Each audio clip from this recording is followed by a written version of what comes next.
نحمدہ ونصلی علی رسولہ الکریم اما بعد۔ آج کے ہمارے سبق کا موضوع ہے ٹرانسجینڈر نامی بل کی حقیقت۔ حالیہ دنوں میں یہ بات سامنے آ رہی ہے کہ ایک بل قومی اسمبلی سے پاس ہوا ہے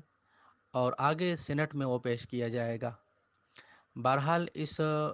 بل کے متعلق یہ گفتگو کہ یہ سب سے پہلے کس نے پیش کیا اور پیش ہونے کے بعد اس کی مخالفت کس نے کی اور اس کی تائید کس نے کی، اور یہ بل قومی اسمبلی سے کیسے پاس ہوا، تو یہ ایک سیاسی نوعیت کی گفتگو ہے جو ہمارے سبق کے موضوع سے ہٹ کر ہے۔ ہمارے سبق کا بنیادی موضوع اس بل کی حقیقت اور اس کی شرعی حیثیت کو واضح کرنا ہے۔ چنانچہ سب سے پہلے ہم اس بل کی حقیقت کو سمجھ لیتے ہیں تو خود بخود اس کی شرعی حیثیت واضح ہو جائے گی۔ ٹرانسجینڈر نامی بل کا اگر ہم سادہ اور عام فہم معنی بیان کریں تو اس کا مطلب ہے جنس کا انتخاب اور جنس کی تبدیلی کا اختیار حاصل ہونا۔ اس معنی کے پیش نظر میں اگر ہم ٹرانسجینڈر کا جو مطلب بیان کریں وہ یہ ہے کہ مرد اور عورت میں سے ہر ایک کو یہ اختیار حاصل ہوگا اس بل کے پاس ہونے کے نتیجے میں کہ اگر وہ نادرہ جانے کے بعد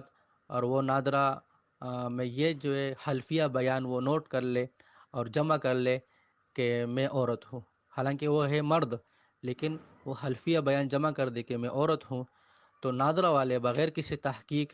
اور بغیر کسی اس دعویٰ پر دلیل کے مطالبہ کے پابند ہوں گے کہ اس کو شناختی کارڈ میں عورت لکھے۔ اسی طرح ایک عورت نادرہ جائے اور اپنا شناختی کارڈ بنوائے اور اس میں وہ یہ مطالبہ کرے اور حلفیہ بیان جمع کرے کہ میں مرد ہوں، حالانکہ وہ عورت ہے حقیقت میں، لیکن اس کا دعویٰ یہ ہو کہ میں عورت ہو، میں اپنے جنس کو تبدیل وہ کرنا چاہتی ہو، تو اس صورت میں نادرہ والے پابند ہوں گے کہ بغیر تحقیق کے، بغیر میڈیکل رپورٹ کے اور بغیر دلیل کے اور بغیر ثبوت کے وہ اس بات کے پابند ہوں گے کہ اب اس کے مخالف جنس وہ لکھے، یہ اس پر ضروری ہے نادرہ۔ یہ تو اس کا مطلب ہوا۔ اب اسی کے نتیجے میں کہ اگر تبدیلی جنس کو ہم فرض کر لے اور یہ نتیجہ وہ سامنے آئے تو اس میں کیا خرابی پیش آ سکتی ہے، تو ان خرابیوں کو ہم مختصر سے ذکر کر دیتے ہیں۔ سب سے پہلی خرابی تو یہ لازم آتی ہے کہ دیکھیں اللہ تعالیٰ نے دو ہی جنس پیدا کیے، مرد اور عورت، تیسری کوئی جنس نہیں ہے۔ اور یہ جو خواجہ سرا ہے یہ جنس نہیں ہے، یہ معذوروں کی ایک قسم ہے۔ جیسے نابینا کوئی الگ جنس نہیں ہے، وہ معذور ہے، جتنے بھی گنگے پیدا ہوتے ہیں، بہرے پیدا ہوتے ہیں، نابینا یا اپاہج، تو یہ انسانوں سے کوئی الگ جنس نہیں ہے انسانوں میں، بلکہ معذورین افراد ہے۔ اسی طرح جو خواجہ سرا پیدا ہوتے ہیں پیدائشی طور پر، تو ان میں جو مرد یا عورت کی صلاحیت ہوتی ہے اس سے وہ محروم ہوتے ہیں، تو وہ معذور میں تو شامل ہے لیکن الگ جنس نہیں ہے، جنس صرف دو ہی ہے، مرد یا عورت۔ اب ایک انسان کو اللہ تعالیٰ نے مرد پیدا کیا یا عورت، اب اس کو تبدیل کرنے کا مطلب یہ ہے کہ اللہ تعالیٰ نے جو اس کے لیے جو جنس کا انتخاب کیا ہے یہ اس پہ خوش نہیں ہے، اللہ تعالیٰ کے تخلیق اور تقسیم پر یہ راضی نہیں ہے، یہ اللہ تعالیٰ کی اس تقسیم اور تخلیق پر اعتراض بھی ہے اور اس سے بغاوت بھی ہے، اور یہ اللہ تعالیٰ کے اللہ تعالیٰ کے جو قوانین ہیں اور اس دنیا کے نظام کو چلانے کا جو دستور ہے یہ صریح اس کی مخالفت ہے کہ اللہ تعالیٰ نے ایک انسان کے لیے مصلحت اس میں رکھی ہے کہ وہ مرد ہو، اب وہ خود سے مرد رہتے ہوئے قانوناً اور دیگر ساری چیزوں میں جو ہے نا خود کو عورت ثابت کرے یا عورت خود کو مرد، یہ اللہ تعالیٰ کے اس قانون کے وہ مخالفت ہے، وہ صریح بغاوت ہے۔ دوسری خرابی یہ لازم آتی ہے کہ اگر ہم نے یہ جنس تبدیلی کے قانون کو جو ہے وہ تصور کر لیا، تو اگر کوئی مرد وہ عورت بن گئی شناختی کارڈ کے حد تک، تو وہ پبلک مقامات میں جتنی بھی عورتوں کی جگہ ہوتی ہے اس کے لیے جانا وہ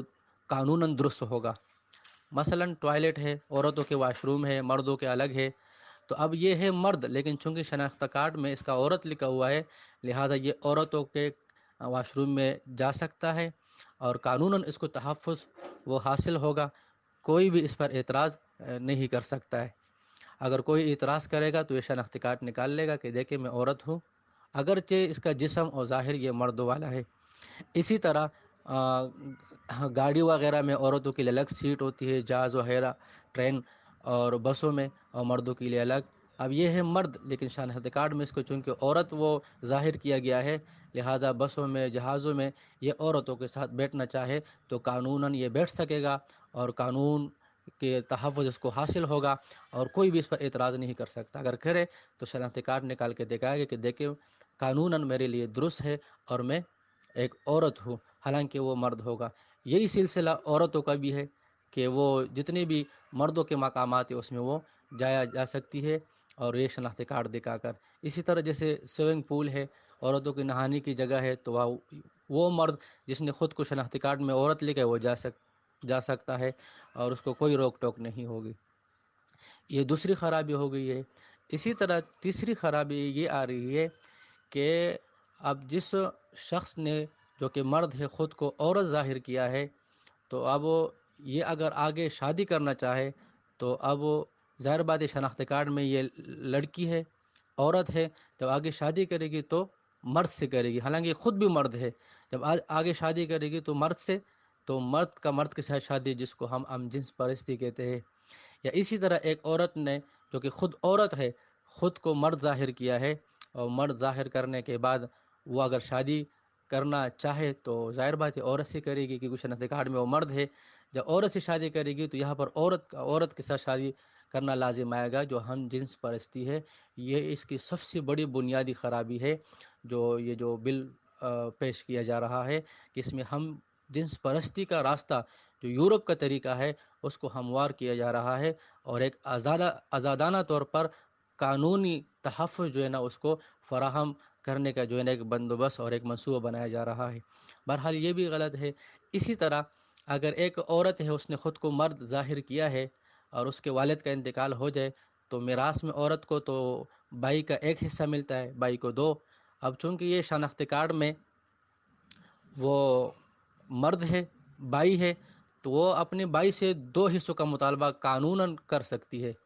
کہ بھئی دیکھیں میں تو ہوں مرد، کیونکہ شناختی کارڈ میں ہے، لہذا جس طرح آپ کو دو حصے ملتے ہیں مجھے بھی دو حصے ملنے چاہیے، میں قانوناً عورت نہیں ہوں، مرد ہوں۔ حالانکہ وہ مرد ہے، وہ عورت ہے، اس کو آدھا حصہ ملنا چاہیے، لیکن پھر بھی جو ہے وہ قانون کے تحفظ اور قانون کی جو ہے نا سپورٹ کے ساتھ وہ بائی سے دگنا حصہ وہ لے سکتی ہے۔ اسی طرح اگر کوئی کسی عورت کا شوہر مر جائے اور اس نے خود کو مرد لکھا ہے، تو وہ عدت سے انکار کر سکتی ہے کہ بھئی میں تو مرد ہوں، اور مرد پر عدت ہوتی نہیں ہے، حالانکہ وہ ہے عورت، اس پر طلاق کی عدت بھی لازم ہے، اور شوہر کی وفات کی عدت بھی لازم ہے، لیکن خود کو اس نے مرد ظاہر کیا ہے۔ جب مرد ظاہر کیا ہے تو اب وہ عدت سے آزاد، نہ کوئی عدت ہے نہ کوئی پابندی ہے۔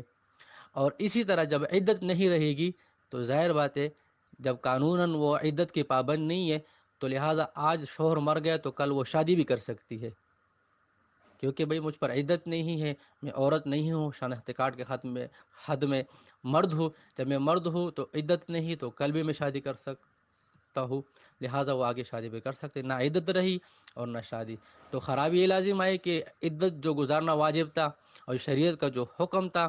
وہ بھی یہاں پر ختم ہو رہا ہے، اور جو آگے وہ دوسرے دن نکاح ہوگا تو چونکہ وہ عدت میں ہوگا، تو معتدۃ الغیر جسے کہتے ہیں، وہ عدت میں نکاح کرنا یہ باطل ہے، ناجائز ہے، ہوتا ہی نہیں ہے۔ لیکن اس قانون کے تحفظ، اس بل کے نتیجے میں یہ چیز جو ہے لوگوں کو حاصل ہوگی، اور یہ اختیار حاصل ہوگا کہ وہ اس طرح معاملات وہ کرتے رہے۔ اسی طرح اگر یہ تصور کرے کہ ایک بیٹی ہے، اور اس کی جو اولاد ہوگی یہ اس کے والدین کے لیے نواسے اور نواسیاں یہ ہوں گی، لیکن اگر وہ بیٹی خود کے جنس کو تبدیل کرنے کے بعد بیٹی کے بجائے قانوناً خود کو بیٹا قرار دے دے، تو پہلے جو اس کے جو اولاد تھی ان کے والدین کے لیے وہ نواسی اور نواسیاں تھی، اب پوتے پوتیاں ہو گئی۔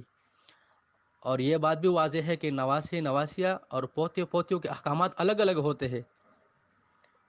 اسی طرح بہت ساری خرابیاں اس بل کے نتیجے میں پیدا ہوتی ہے، جو ان گنت ہے، اور گنتے گنتے جو ہے وہ بہت سارے وہ جمع ہو سکتی ہے۔ بہرحال یہ بنیادی طور پر اس بل کی حقیقت اور اس میں ہونے والی خرابیوں کا وہ مختصر سا ذکر کر دیا ہے، اور اسی سے خود اس بل کی شرعی حکم واضح ہو جائے گا کہ یہ بل سراسر غلط ہے، اور یہ اسلام کے بنیادی اصولوں کے وہ متصادم اور مخالف ہے،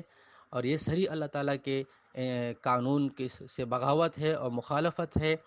اور اس بل کو جو ہے قانونی تحفظ ملنا یہ بہت ہی غلط ہے۔ ہمارے مسلمانوں کی یہ ذمہ داری بنتی ہے کہ جیسا کہ یہ بات واضح ہو گئی کہ یہ بل غلط ہے، ناجائز ہے، سراسر زیادتی ہے، اور اس بل کا پاس ہونا یہ بھی غلط ہے۔ لہٰذا ہمارے مسلمانوں کی ذمہ داری ہے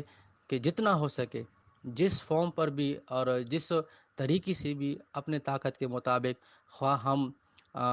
حکومت عہدوں پر ہو، حکومتی اداروں میں ہو یا باہر ہو، جب بھی ہو تو ہم اپنے وسعت کے مطابق اس بل کی ڈٹ کر مخالفت کریں، اور اس کے خلاف اپنے حد تک ممبروں محراب سے سوشل میڈیا پر آواز اٹھائے، اور اللہ تعالیٰ سے دعا بھی کرے قوم و ملک کی سلامتی کے لیے، اور ایسے قوانین کے پاس ہونے سے اللہ تعالیٰ ہماری حفاظت فرمائے، ہمارے ملک پاکستان کی اب بھی اور آئندہ بھی۔ اللہ تعالیٰ ہمیں سمجھنے کی صحیح توفیق